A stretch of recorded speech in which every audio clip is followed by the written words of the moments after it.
Welcome back to The Explainer. Today we are diving straight into John I. Durham's absolute game-changer of a commentary on the book of Exodus.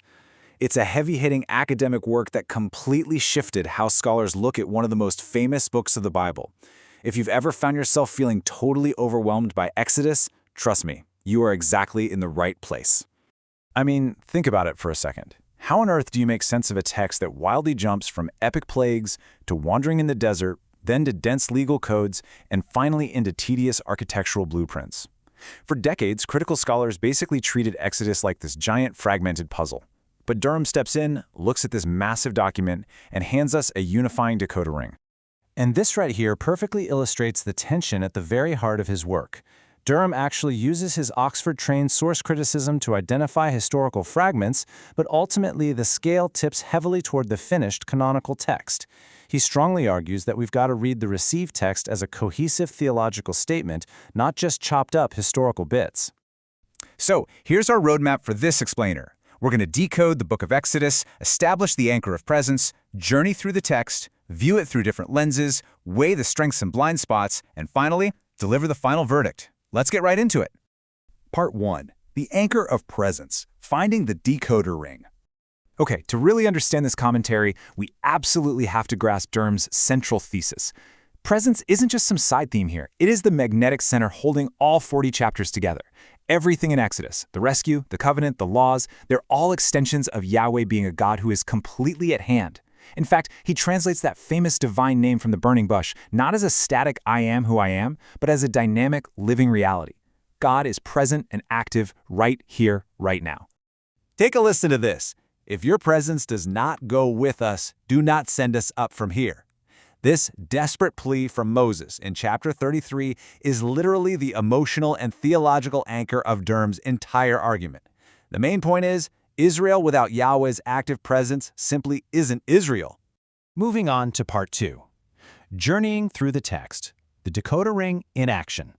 So how does this theology of presence actually play out across the narrative? Well, Durham structurally maps the book into 3 distinct progressive stages. First, witnessing the presence in Egypt, then experiencing the provision of presence out in the wilderness, and finally, the actual dwelling of presence at Mount Sinai.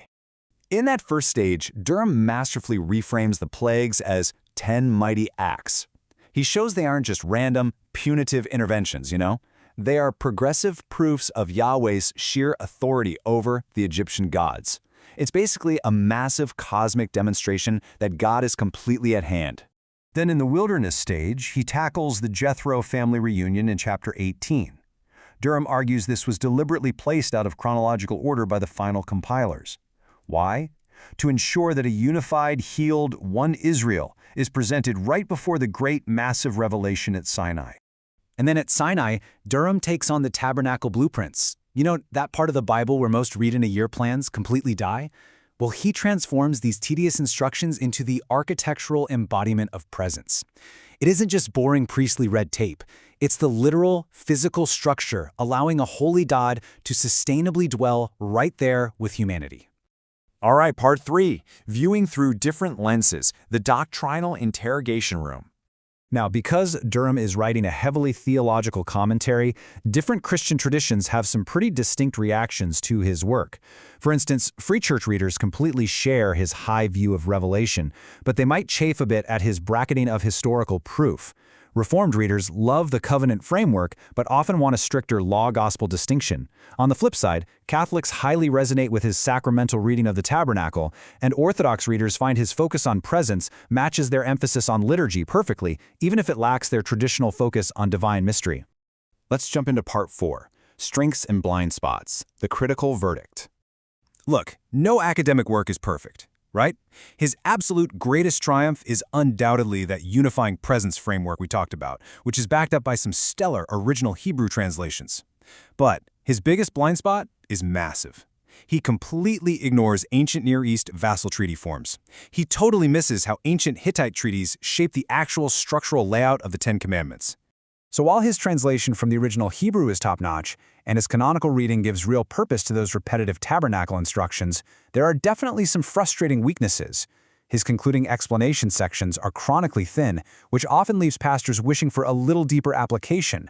Plus, he occasionally drifts into speculative source criticism, and his total apathy toward archaeological historicity leaves apologetics readers feeling pretty empty-handed. Which brings us to part 5, the final verdict. Who is this actually for? With all of these frameworks and blind spots on the table, where do we land? Well, nearly 40 years after its publication, way back in 1987, this commentary remains a required starting point for serious exegetical work. Why? Because the framework of God's presence fundamentally changes how you see the entire book. It's that good. So it earns a solid recommended rating from us, especially if you are a seminary student, a pastor prepping a sermon series on Exodus, or a biblical theologian tracking that rich theme of divine presence. However, I'd say it's not recommended if you're looking for heavy archaeological apologetics, if you're a beginner without any biblical Hebrew background, or if you absolutely require precise Reformed confessional categories for the law. Durham really proves that finding the exact right theological lens can turn a deeply fragmented text into a completely unified message. So I'll leave you with this.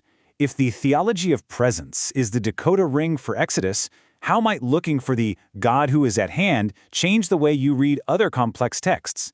Thanks for joining me for this explainer, and keep exploring.